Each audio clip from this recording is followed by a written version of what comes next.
Eu trabalho a partir de ideias. E essas ideias, elas vêm das formas mais diversas, que acabam configurando um tema, mas é uma ideia em si que me move a construir uma nova série. Primeiro vem a ideia e depois vem com que roupa que eu vou. Que roupa que eu vou vestir a ideia. Antes da vinda da corte portuguesa, você tinha um país construindo uma cultura própria, onde você não fazia muita distinção do que era erudito e do que era popular. A arte estava presente na vida das pessoas o tempo todo. Com a vinda da corte portuguesa para cá, se institui uma nova academia, no mau sentido. A gente traz para cá a missão francesa e é interrompido praticamente esse processo da construção de uma identidade brasileira, artística maravilhosa, e é substituído por uma arte acadêmica onde os principais talentos são enviados na época para a França para se formar, e é um século, por exemplo, na área da pintura, muito pobre. Você tem talentos, mas as obras não se dão. Mas nesse período tem um trabalho que me encantou profundamente, que é feito à margem dessa arte oficial, que são os viajantes que vêm para o Brasil. Esses artistas viajantes, eles fazem os papéis dos fotógrafos. E aí tem um artista em especial, que é o Thomas Ender, que vem para cá com 22 anos, fica 11 meses no Brasil e produz quase 800 trabalhos sobre o Brasil. Tem uma fascinação pelos trópicos, esses artistas que vêm para cá. Usam aquarela para fazer esses registros porque ela é a técnica ideal. Você precisa de pouco espaço, seca muito rapidamente. E eles fazem um registro maravilhoso, onde não existe nenhum academicismo. Fazem em confronto direto com a natureza. Então você pega essas obras hoje, parece desenhos contemporâneos, os registros de uma espontaneidade maravilhosa, uma intensidade de luz, uma das melhores coisas que foi produzida, acho, na arte brasileira. E eu, quando conheci a obra do Thomas Ender, eu tomei um susto, primeiro porque retratava uma região muito próxima da região que eu nasci. Então veio uma nostalgia muito grande. E ele pega trechos da Serra da Mantiqueira. Eu sou da região do sul de Minas, Guaxupé, próximo à Mantiqueira, e eu já havia feito uma série de trabalhos sobre os viajantes. E aí fui me interessando cada vez mais e produzi uma série grande de aquarelas que são homenagens ao Thomas Ender, que são quase um diálogo com ele. E que acabei lidando muito com uma paixão muito grande pela paisagem e virou uma coisa meio específica, que no começo nem era intencional, não. E aí tem uma série de referências especificamente pictóricas, sabe? A terra intocada, a coisa do pindorama, a imagem do pindorama, né, do Brasil, esse olho na cultura brasileira, esse olho nessa identidade brasileira. E eu tive que passar a dominar a técnica, porque não me interessava fazer uma leitura de uma nova paisagem brasileira com uma forma de pintura, com 1000 outras formas de linguagem. Não, eu queria resgatar essa técnica, a técnica da aquarela inglesa, do final do 18, começo do 19. Isso tem que aprender sozinho. Às vezes as pessoas me perguntam, essas pinturas têm selos? Aí entra uma outra conversa. Como ela fica muito fechada, ela fica mais próximo da pintura do que do desenho, eu quis reforçar a ideia do desenho. Então, os selos têm uma brincadeira que eles reforçam visualmente um lado gráfico do trabalho. E tem um outro jogo, que aí são brincadeiras que não importam muito para as pessoas. Mas, às vezes, quando as pessoas me perguntam, é uma brincadeira com o tempo circular. Se o tempo é circular, uma das brincadeiras que eu faço, e é uma homenagem ao Thomas Ender, é quase uma correspondência para ele, eu selo os trabalhos e é uma brincadeira. Em vez de eu mandar como se fosse uma carta para o futuro, eu mando para o passado. Para as pessoas interessa um pouco, mas são as várias facetas da construção de um trabalho, que às vezes não aparece num primeiro, num segundo trabalho. Eu já trabalhei em uma infinidade de séries diferentes, que se for fazer uma exposição individual, vai parecer uma grande coletiva, vai parecer que são tantas séries opostas na forma de fazer, e elas terminam, chega um momento que eu as esgoto. Agora, essa eu não consigo, e nem quero, a palavra é até pesada, me desvencilhar dela, não. É ela que me pegou.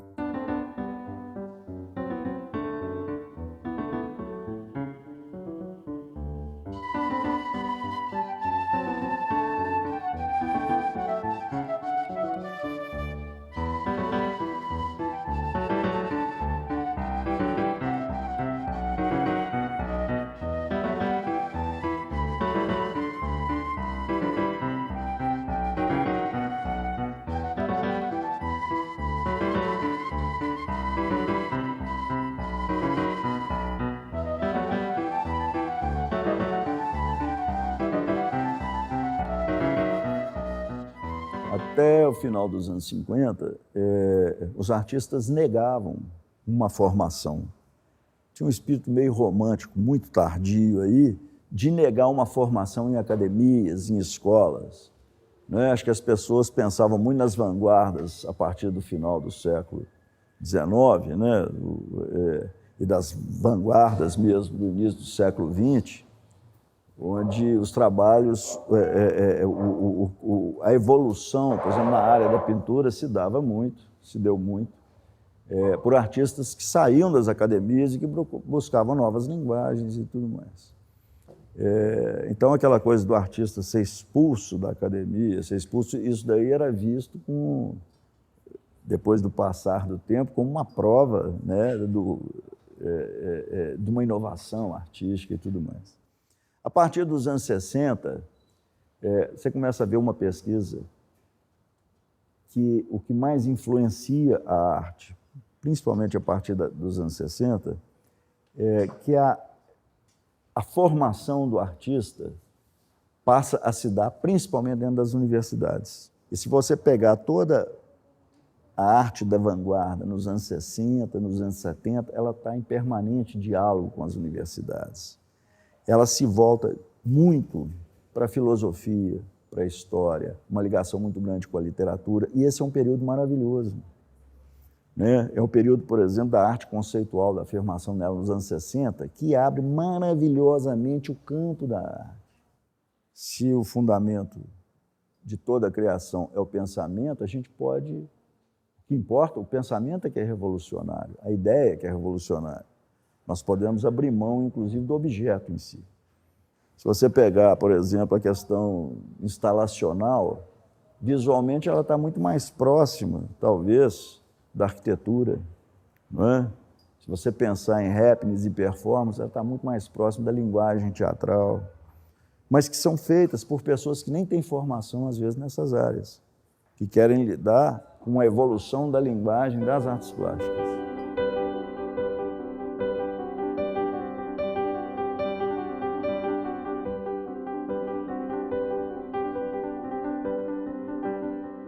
Comecei a participar dos festivais em 1974.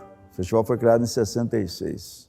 O Guinhar levava os seus alunos para desenhar em Ouro Preto. Ele tinha uma ligação muito grande com Ouro Preto.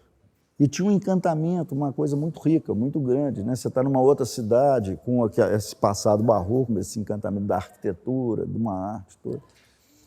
E o Haroldo Matos começou a levar os alunos dele aqui para trabalhar no mês de julho lá.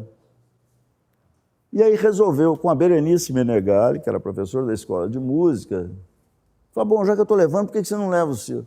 E aí montaram um primeiro festival, já muito organizado, já havia algumas experiências, né, que privilegiava a área de música e de artes plásticas para as pessoas. Convidaram alguns professores e tal, mas aí já produziram cartazes, já foi um investimento.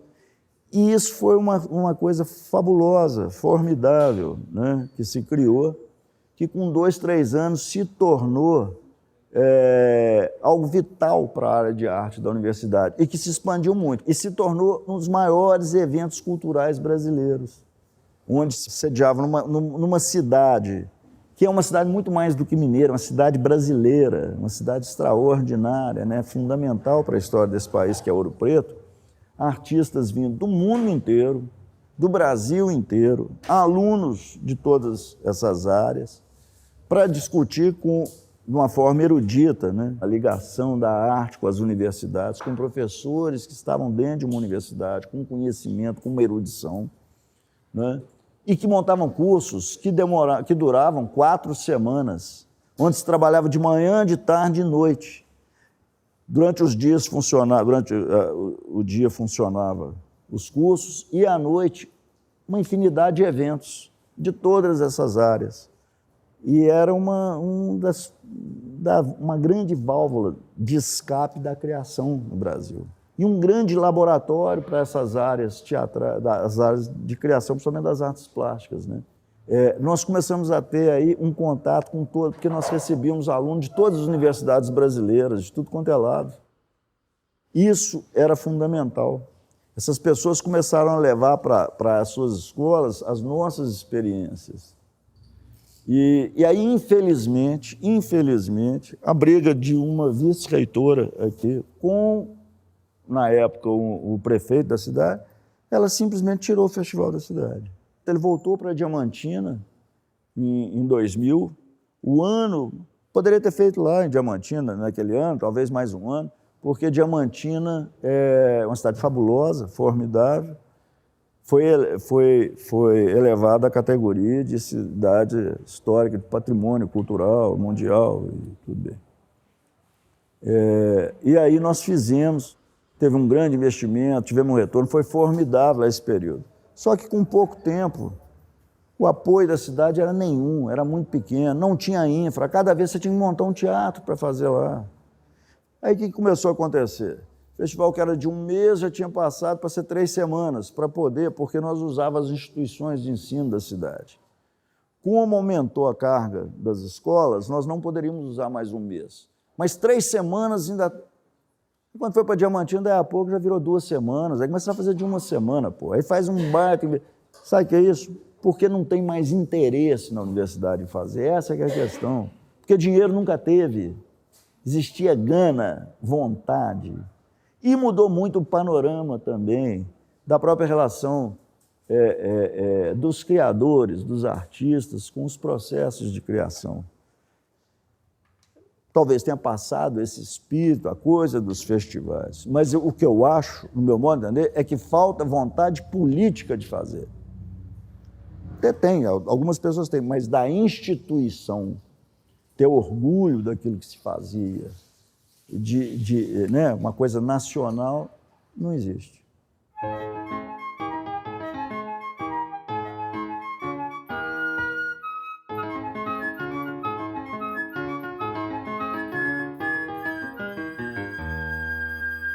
A universidade tinha um regime do professor visitante. Só que para ser professor, o cara tinha que ser doutor. Só que para a gente era um problema. Nessa época, quantas pessoas tinham doutorado? Que nos interessava o trabalho. Como trazer essas pessoas para cá? Não é? Então, nós mostramos para ele que a realidade da gente era diferente. Nós tínhamos artistas com uma grande erudição, eruditos na construção, com uma formação totalmente diversa. E propusemos para eles, então, para eles entenderem que o que atendia a nossa área e a área da música, que é o projeto inicial, fossem artistas visitantes. E eles aceitaram. Nós montamos um projeto e foi fundamental aqui para as escolas. Por exemplo, a escola de música trouxe o Acti para trabalhar 1 ano lá. Uma coisa formidável. Né? Foi uma coisa que abriu uma série de caminhos e que era impossível fazer antes, a não ser que você desse um curso de extensão.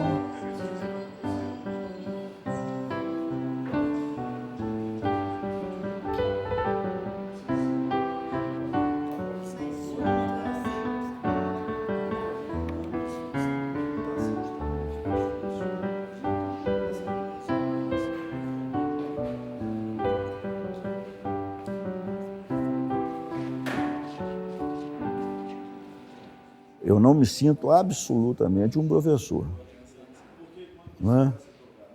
Obviamente que eu tenho muito mais experiência, mais conhecimento, pela idade, pelo tempo, que a grande maioria das pessoas com quem eu me relaciono aqui dentro. Mas é um relacionamento, o ideal é que seja o mais próximo e igual possível, onde não existe verdade absolutas. Né? Eu falo com as pessoas aqui, duvidem quando uma pessoa te fala isso pode, isso não pode. Tudo pode. Tudo é possível fazendo os processos de criação. E falo com eles, não estou nem um pouco preocupado com a qualidade que vai resultar do trabalho aqui. Não me interessa. Eu me lixo para essa qualidade. Eu quero trabalho. Se você estiver trabalhando, se você mergulhar no processo de trabalho, qualidade vem, não tem erro. E vem num processo fabuloso, numa velocidade, numa progressão geométrica, aritmética. Louco. Aqui é para errar tudo. Aqui no ateliê aqui é para experimentar. Aqui é o período de formação. Aqui é para ter a liberdade total para fazer o que quiser. Inclusive, alguns começam a fazer pintura aqui e terminam fazendo, por exemplo, objetos, esculturas, trabalhos conceituais. Nada é proibido. Por quê?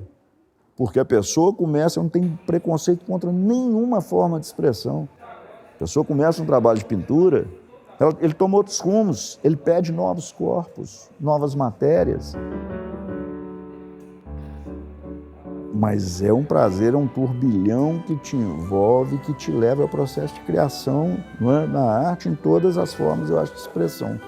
Que é o que te move, que é o que te faz caminhar, o que te alimenta. Não é? Que é um processo de autoconhecimento.